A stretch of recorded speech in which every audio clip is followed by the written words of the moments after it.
धर्मवीर ठाण्याच्या गीतातून आनंद दिघेंना सुरांची आदरांजली. धर्मवीर आनंद दिघे यांच्या स्मृतिदिनाचं औचित्य साधत त्यांच्या कार्याला आणि विचारांना सुरांची आदरांजली वाहणारे धर्मवीर ठाण्याचं हे गीत साकारण्यात आलं असून या गीताचं अनावरण शिवसेनेचे मुख्य नेते तथा उपमुख्यमंत्री एकनाथ शिंदे यांच्या हस्ते करण्यात आलं. यावेळी खासदार नरेश म्हस्के, ठाणे महापौर शर्मिला पिंपळकर, महिला आघाडीच्या प्रमुख मीनाक्षी शिंदे यांच्यासह जिल्ह्यातील शिवसैनिक, पदाधिकारी आणि कार्यकर्ते मोठ्या संख्येनं उपस्थित होते. ठाण्याच्या राजकीय आणि सामाजिक जीवनावर आपल्या कार्याचा ठसा उमटवणारे धर्मवीर आनंद दिघे हे शिवसेना प्रमुख बाळासाहेब ठाकरे यांचे निष्ठावंत शिलेदार म्हणून ओळखले जात.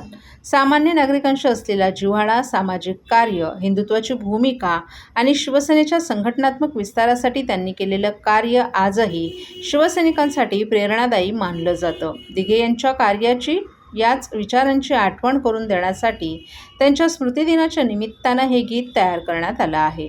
शिवसेना लातूर जिल्हाप्रमुख सचिन दाणे यांच्या संकल्पनेतून धर्मवीर ठाण्याचा या गीताची निर्मिती करण्यात आली आहे. दिघे साहेबांच्या कार्याचा वारसा आणि त्यांच्या विचारांची प्रेरणा पुढील पिढीपर्यंत पोहोचवण्याचा प्रयत्न या गीतातून करण्यात आलाय.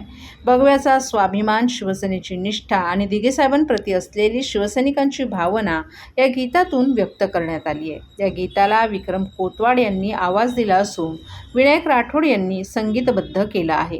गीतलेखन महादेव ढमणे यांनी केलं असून व्ही ट्यून्स संगीत स्टुडिओ लातूर येथे संगीत निर्मिती करण्यात आली आहे. या उपक्रमाला शिवसेनेचे सचिव संजीव मोरे यांचं विशेष सहकार्य लाभलं. धर्मवीर ठाण्याचं हे गीत लवकरच विविध डिजिटल व्यासपीठांवर प्रदर्शित होणार आहे. तसंच व्हिडिओ गीतांची देखील निर्मिती होणार आहे, असं सचिन दाणे यांनी सांगितलं.